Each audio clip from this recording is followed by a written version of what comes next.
Hey, Jason here. In today's video, I'm going to answer, should you invest in blockchain company Riot Blockchain, stock ticker RIOT? This is an investment analysis for Kejonah E, who requested this on YouTube. Before I get to that though, I need to let you know I can get this series, or you can get this series as a podcast anywhere in the world for free on all major podcasting platforms, Stitcher, Anchor, SoundCloud, Spotify, iTunes, and more. You can get this as part of the I Love Value Investing podcast anywhere in the world for free. And if you like this content or our other content, make sure to subscribe and put a notification bell if you're watching on YouTube so you can get access to all of our new content as we release new videos, and release new videos all the time. Also, make sure to stay to the end of the video where I'll show you how to get free access to some of my resources to help you become a better investor faster. Okay, so we're going to do an investment analysis. Should you invest in blockchain company Riot Blockchain, stock ticker RIOT? This is an investment analysis for Kejonah E. Before we get to that, again, I apologize for this. I have to do this disclaimer because every time I forget, I get nasty, disgusting comments below in the YouTube video or in the YouTube comments. So this is for informational purposes only. I do not short stocks ever, so I do not profit from any stock I talk negatively about, and I do not own stocks in a long position that I talk positively about. This is an investment analysis requested by a viewer who wants me to go over my visual preliminary analysis for them, which is what you're about to see.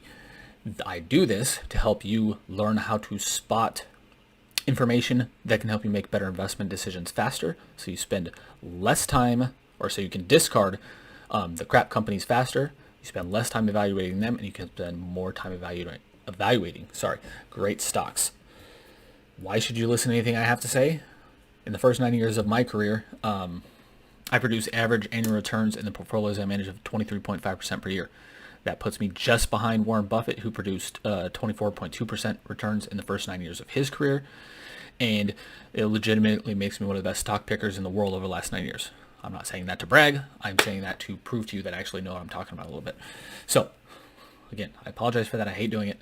But now that that's out of the way, let's get to this analysis for Kejonah. And again, Kejonah, thank you. This is now, I don't know how many stocks you've requested, and I've got this one, 2, 3, 4, 5, 6, at least 6 more that you've requested. So I appreciate you watching, viewing, and commenting on all this stuff. I really do. Okay. Oh, and as in most of these videos, I don't know what this company does specifically, of course, because it has blockchain in the name of the company. I'm assuming it's related to blockchain, of course. But I've never evaluated this company before looking at this. The reason I do this, because I was getting some questions on my previous video on New Belmont, a EV battery company, ADR OTC stock. People were saying I should have done my analysis before the videos, or before doing the videos. I purposely do not do that. Because I don't want that to bias me either negatively or positively in any way. I frankly don't care about the story of the company until I make sure there's a margin of safety. I'm what's called a deep long-term value investor. I look for things like margin of safety, high profits, high cash flows, low debt, compared to high cash, competitive advantage, stuff like that. That's mainly what I look for. However, as we're going to talk about today, I look at all different kinds of stocks of all different kinds of sizes in all different industries. So, again, give you some context there. This is interesting right off the bat. Their shares have jumped from 74 cents a share in the last year to $79 to a high of $79.50. Right now they're at $47.25. That's an insane jump, to say the least, which is shown by their really high PE. Again, I don't care much about PE or forward PE or price to cash flow or price to sales, which I'm going to talk about next. But this is one sign the company might be overvalued, with it being 71, the forward PE, and the price to sales of 207.8 is absurdly high. So those are two signs the company might be massively overvalued. Okay, Riot Blockchain Inc. is focused on building, supporting, and operating blockchain technologies. Distributed blockchain technology is a decentralized and encrypted ledger, blah, blah, blah, blah, blah. I will explain blockchain as best as I can in a little bit for those who don't know, because frankly, on a personal level, blockchain and the DeFi stuff, interests me enormously. So I have researched the industry quite a bit. I have not researched this company in particular, but I know quite a bit about the industry, and it's fascinating to me. Okay, low revenues. To give you a little context, this was frankly what I expected. Blockchain technology is relatively new / still coming. It's just at the beginning stages of this, what I think is going to be a revolutionary technology. So I expected it to have low revenues. I frankly didn't expect it to necessarily be that low, with a $3.2 billion market cap to have $8 million in revenue only. But I expected it to be low. And again, same thing. The profits are going to be negative here because it's a brand new industry, brand new company, all that stuff. And again, it might not even be a brand new company. They might have transitioned. I don't know. Their numbers go back all the way to 2010. So blockchain has not been around that long. Even at the beginning stages, I don't think that was talked about in 2010. So this company, I'm guessing, has transitioned at some point, which we will research shortly. Okay, negative profits, negative operating profits, negative net income, negative earnings per share. Again, all negative. I frankly expected that. Share dilution, I expected that. I frankly expected it to be a lot higher, though. I'm surprised it's only gone up from 1 million shares in 2012 to 33 million shares in the trailing 12-month period in the last 12 months. Yes, that's a lot of dilution, 33x, but it's frankly less than I expected. Book value per share going down over time. Again, that happens with dilution. That's part of it. Also, part of it likely is maybe they transition their business from a different business model. Maybe they're in a completely different industry. I don't know until I do that research, which again, I'll do here shortly. ROIC is hugely negative. I look for anything above positive 10% on a consistent basis. These are sitting probably at negative average over the last decade of negative 60, 70, 80%, somewhere around there. Not good, of course. It means for every $1 in revenue they generate, they lose, at least in the last 12 months, about 45 cents.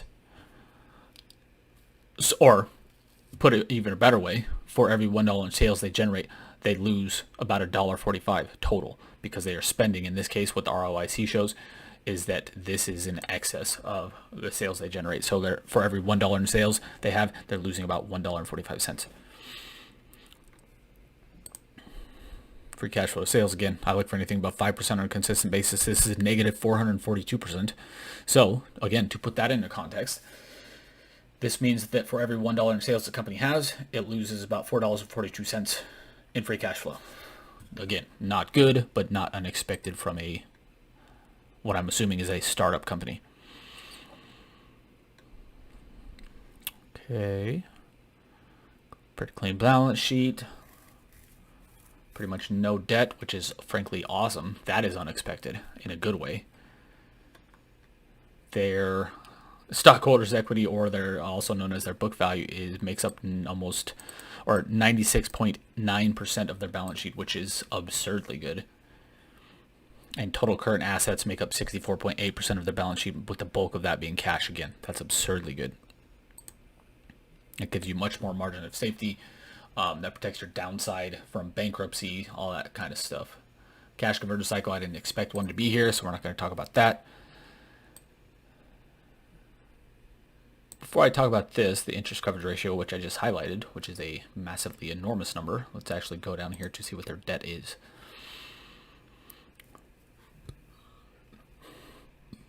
Okay, so it's not a huge deal. So, again, let me go back and make sure. And according to this, they have zero debt, which is not true, because their negative interest coverage ratio is showing up as negative. Let me check. That's just going to bring up the other sheet. Okay, let's go to skip over the interest coverage ratio for now. We'll go back to that in a second.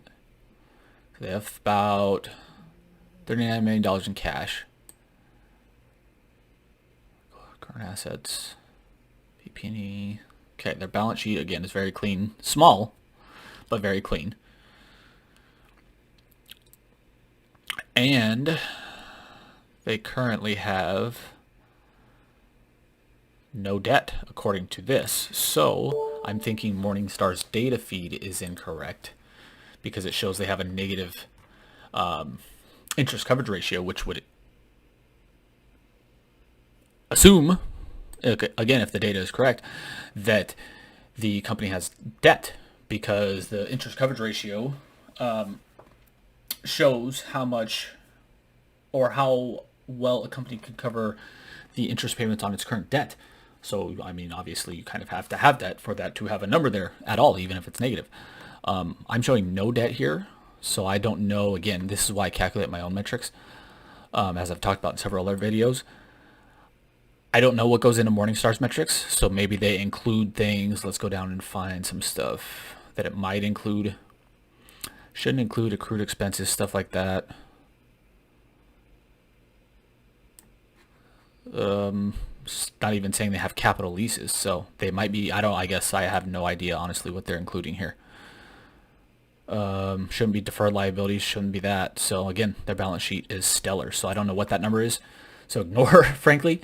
Again, this is why you always have to look deeper into the numbers and not just rely on one number for anything. Even though on this initial stage I'm a numbers guy, you should never rely on the metrics and numbers only, even at this early stage, especially when you get to things to further along, when you're analyzing things like competitive advantages, management, stuff like that. You should never just rely on the metrics, but even at this early stage you need to be careful, because again, it was negative, what, 6,000 something, and it's not going back. Negative, what was it?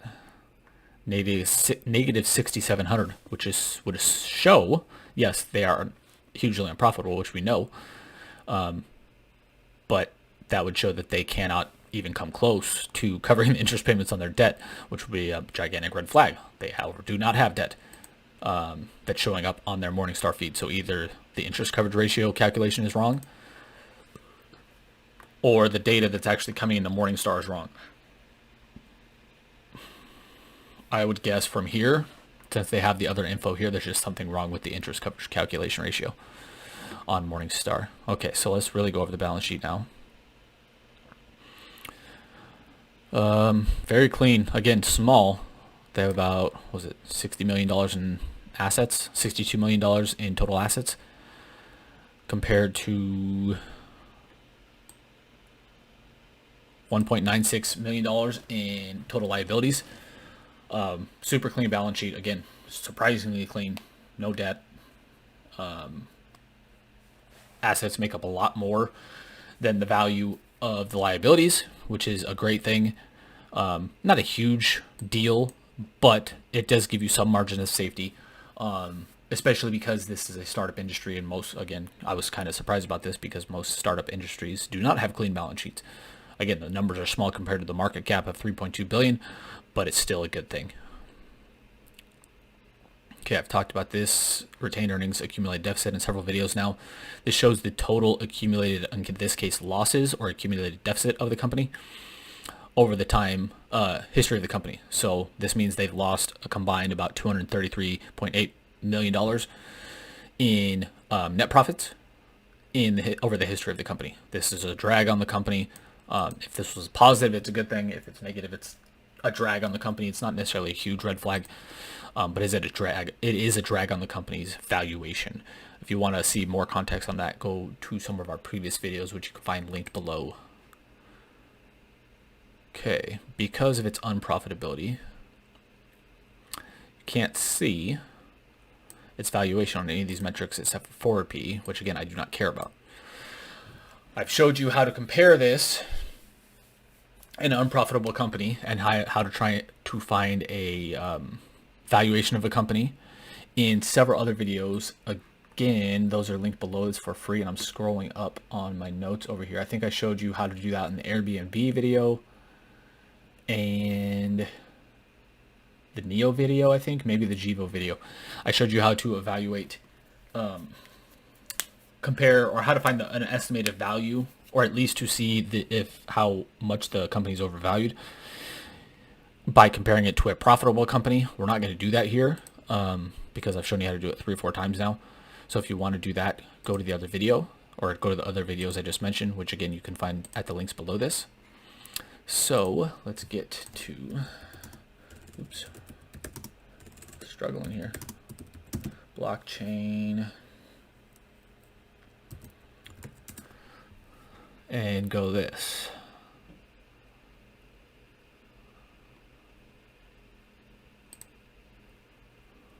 Go to their actual website.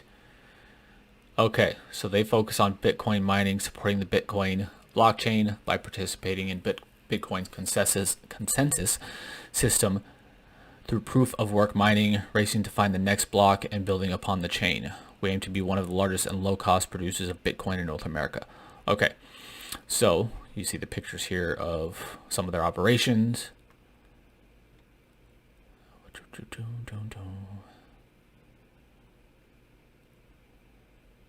Purchase the company or purchase an asset. This is interesting. They recently named a CEO.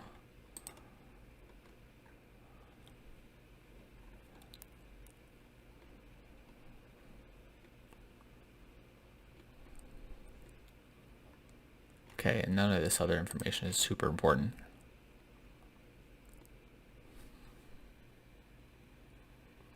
One of the few NASDAQ-listed Bitcoin mining companies in the United States. Okay, that's interesting because that could potentially give them competitive advantages.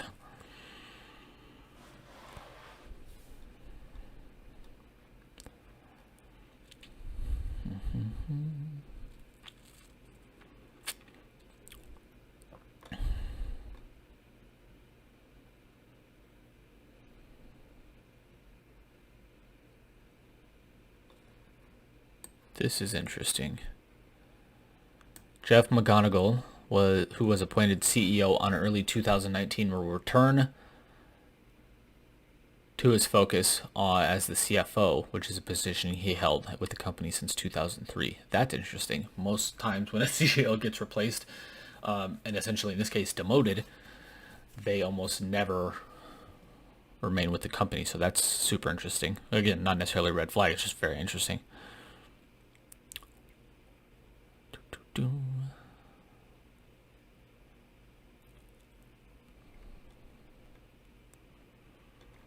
Okay.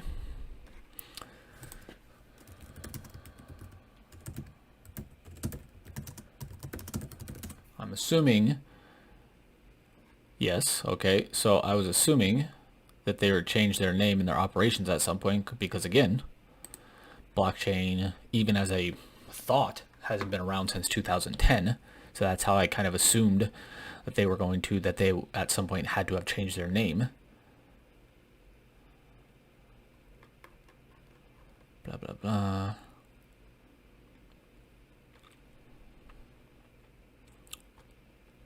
So they changed their name in October 2017, was Bioptics. And they were known for having veterinary products patent and developing new ways to test for disease. Okay, so while I expected them to have transitioned their company pretty substantially because blockchain is new, I was not expecting that the prior company was going to be a vet company. That, again, not necessarily a red flag, just more super interesting than anything.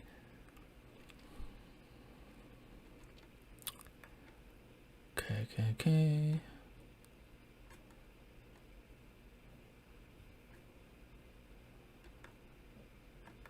I'm not seeing anything else but a scan through here that is of super important info.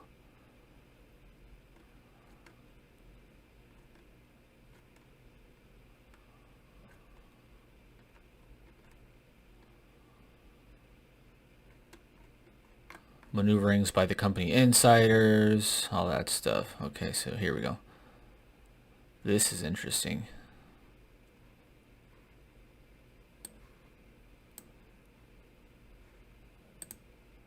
This is not the first time Honig has faced questions over his actions. In 2000, he was alleged to have committed stock manipulation. Honig was fined $25,000 and suspended for 10 days.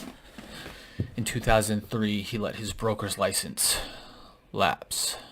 Okay, so Honig, what's his first name? Because that is interesting. So right now I've transitioned from researching the company's financials to researching the company's, like, specifically what it does, to researching about the company's management. Honig, Barry Honig, there we go.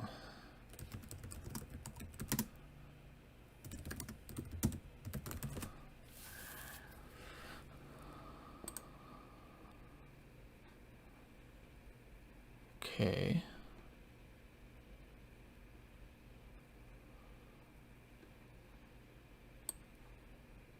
That's not good.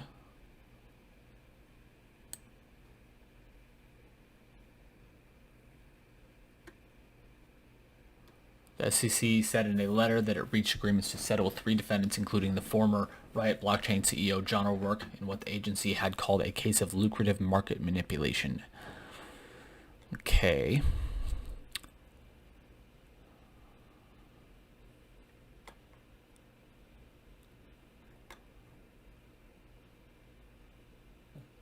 Looks like Riot is not involved.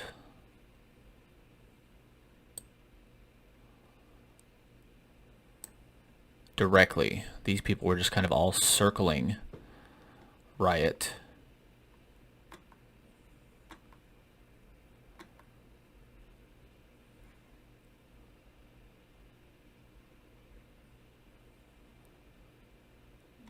Yeah, the SEC case is unrelated to Riot. So it's related to people that are surrounding Riot or that were surrounding Riot, but not directly related to Riot. So let's see. These people still affiliated with the company.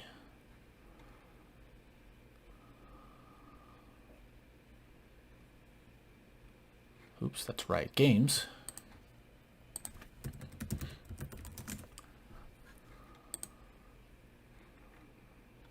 Benjamin E. Joe.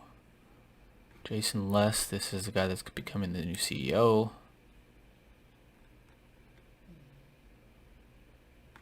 Okay, so these people don't look like they're on the board of directors, which is good. So what I'm doing here is making sure there's nobody on the board of directors that is related to this stuff. The SEC stuff. Again, it says directly the company is not, but I want to make sure none of these individuals are directly related to the company anymore, because that would be a gigantic red flag if they were. Again, $25,000 fee for a $3.2 billion company, or compared to a $3.2 billion company is nothing, but that still would be a red flag to me to stay away from potential market manipulation, that kind of stuff. Again, even though the company's not directly involved. Okay.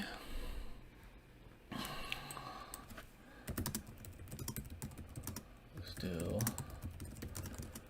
Alright. Riot Blockchain.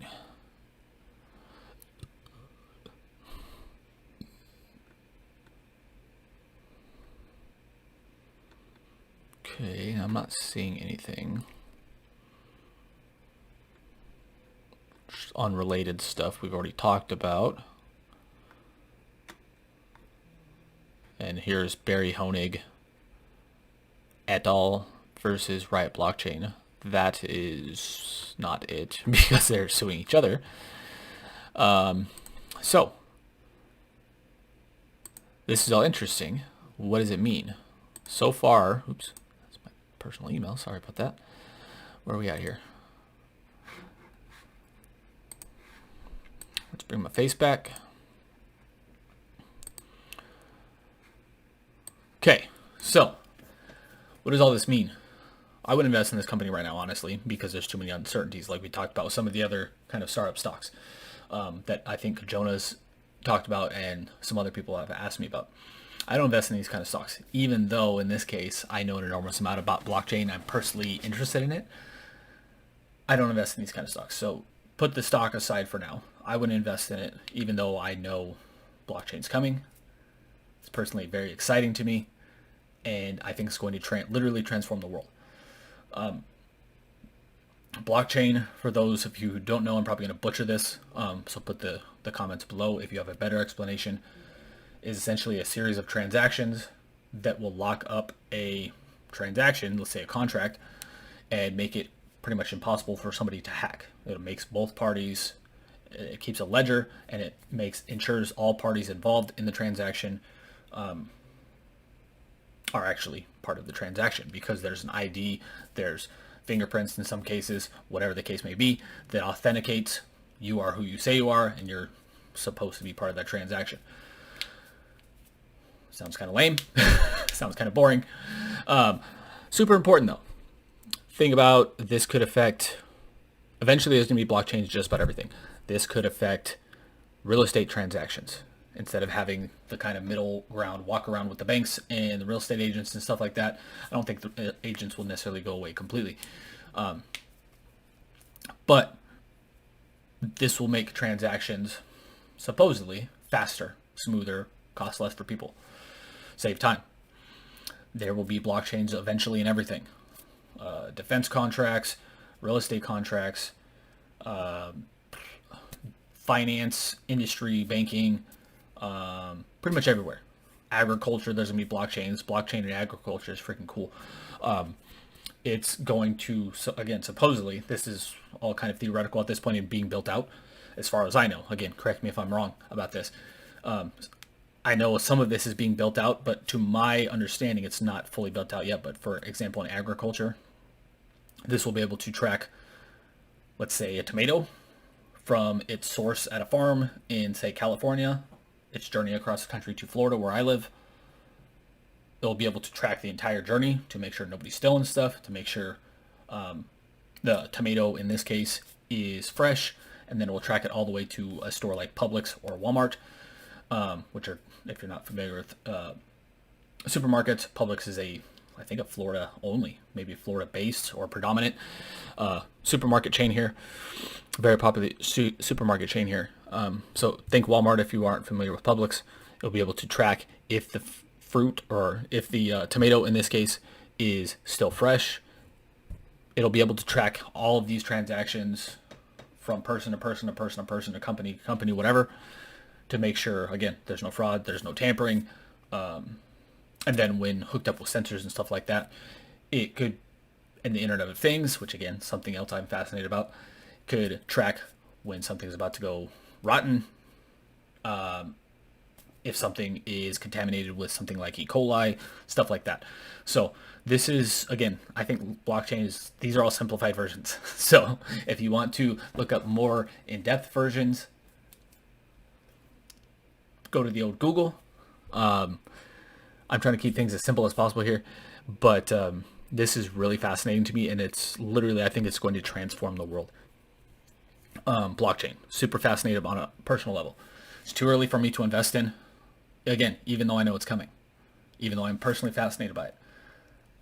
I don't invest in trends, even when I see them coming, because again, I've been a video gamer for life. I'm hugely interested in tech and innovation and things like space and blockchain, Internet of Things on a personal level. But I don't invest in these kind of investments, typically. At least these smaller companies. I will invest in other companies like, for example, Intel for Internet of Things stuff is one example I've considered buying. And sensors and stuff like that, automation, all the other stuff. I do not invest in small startup companies like this typically, though, because as I've said in a couple other videos recently, most of these companies blow up. I hope they don't. I don't want them to blow up, but most of them do. And if they don't blow up in a kind of outright way in terms of going away and going bankrupt type of thing, they get bought out and they get swallowed up by these huge companies. So you can make a lot of money in here, but you have to pick them right. And frankly, I suck at that. I suck at forecasting things out. I suck at projecting things out, because I either massively overestimate things, like going in the future, or massively underestimate things. There's not really any middle ground for me. So I don't even try to play that game when it comes to investing, which is why I focus on long-term buy and hold investing with companies with huge profits, cash flows, and margin of safety and cash compared to debt and stuff like that, because you don't have to really forecast for those kind of investments, even when they're tiny stocks. And again, I focus predominantly in the portfolios I manage on tiny stocks, sub $500 million, but I don't forecast. With this, it has a $3.2 billion valuation and it has $8 million in revenue. That's scary. It's enormously overvalued. And I don't know this company between another one if which one's going to take off. And to get enough exposure to this industry, you'd have to buy a ton of smaller companies. You'd have to buy what's called a basket of smaller companies, let's say 10 to 20, 30 smaller companies. And probably 8 out of 10 of them are going to blow up or kind of not really do anything. 1 out of 10 might go on to do spectacular things, and another 1 or 2 out of 10, just based on percentages, will do kind of okay. But I'm not good at that game in terms of picking which of those stocks. To me, that's more like playing the lottery. Again, I could use my investment analysis skills to kind of hone that down. But again, I suck at forecasting, so I don't even try to play that game. I completely stay away from it. So while I wouldn't say to completely avoid this company, I can't say I'd recommend to buy it because it's massively overvalued. And frankly, there's not enough information. Even if I were to go into the financials and read the 10K and the proxies and the 10Qs, there wouldn't be enough information in there, I guarantee, to make me comfortable enough to invest in the company. Why? Because again, at this stage and even later stages, it has to have the basic things like profitability, cash flow, balance sheet strength. It has to have those things for me to invest in it, unless it's an NCAV situation, which this company is not. It has to have those minimum things for me to invest. And I don't care about the story at all unless it's kind of the icing on the cake thing, kind of an extra added benefit, if it's a good thing. If it's a bad thing, then yes, of course I care, and then I stay away from it. But if it's a good thing, I look at it more as the icing on the cake, not the basis kind of structure of the overall investment thesis. That's where the profits, cash flows, and stuff like that come in. So I couldn't recommend to buy this company right now, I also can't recommend to 100% stay away from it because it has a clean balance sheet. It's growing. It's going to grow. Blockchain is coming. It's going to transform the world, in my opinion. I personally am fascinated by this stuff. Personally love this stuff, but from an investment perspective, I just can't invest in it. It's too risky for me. Too early stage for me. Again, even though I see the trend coming, I know it's coming. This is like the Jivo stock and stuff we talked about, and the Nouveau Monde stuff we talk about. Biofuels, EVs, the other two prior stocks, blockchain, with this stock, they're all coming. I all see them coming. I'm fascinated by all of them. I think they're all going to transform the world, all that stuff. But they're too early stage for me at this point to invest, and the valuations are absurd in all these industries. Even if I was comfortable enough to invest in this industry, even if I was good at forecasting, the valuations are frankly absurd in all these industries. If you bought Riot Blockchain at 74 cents a share, good for you. That's awesome. But yeah, I just don't play that game. So if you do and you make a lot of money on it, good for you. I think there's a lot of room for different ways to make money in investing. I do what works for me only though, which is extremely conservative value investing. So if I missed something, let me know in the comments below. If I didn't explain something well enough, let me know in the comments below. If you want to know more about blockchain, go down the rabbit hole of Google, because I'm not going to explain the intricacies of blockchain, because that would take, frankly, hours. And you would be bored to death, because it's crazy, frankly. So if you want me to look at a stock like this for you, let me know in the comments below. Out of the last 10 stocks going backward and the next 20-ish stocks going forward, every single one of them have been recommended by a viewer on YouTube like you. If you want me to look at a stock anywhere in the world, let me know in the comments below. I'll look at a stock anywhere in the world for you. The only stocks I will not look at are banks, because I don't evaluate them, and insurance companies, because you have to actually dig into their 10Ks and their annual reports or 10Ks or annual reports to actually find out if they're a good company or not. Anything else, let me know, and I'll look at anywhere else in the world. If you're listening on the podcast, make sure to like, love, or if you're listening on YouTube, sorry, make sure to like, love, share, subscribe, all that good stuff. Really appreciate if you hit the notification bell so you're notified every time we release a new video, and release new videos all the time. Same thing on the podcast, except on the podcast, we'd also really appreciate a review, because the more reviews, views, and listens we get to our content, the more people we can help. Speaking of help, if you're looking for more help on to become a better investor faster, check out our free resources below. You can get our 5 free gifts, which includes the full written version of this preliminary analysis we went through, so you can do it yourself, so you can evaluate stocks faster. You can get that at the link below.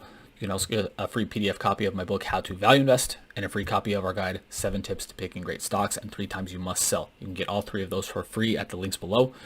If you're looking for more help from me on how to become a better investor faster, make sure to check out the link below for our masterclass as well. But until next time, have a great day. Talk soon.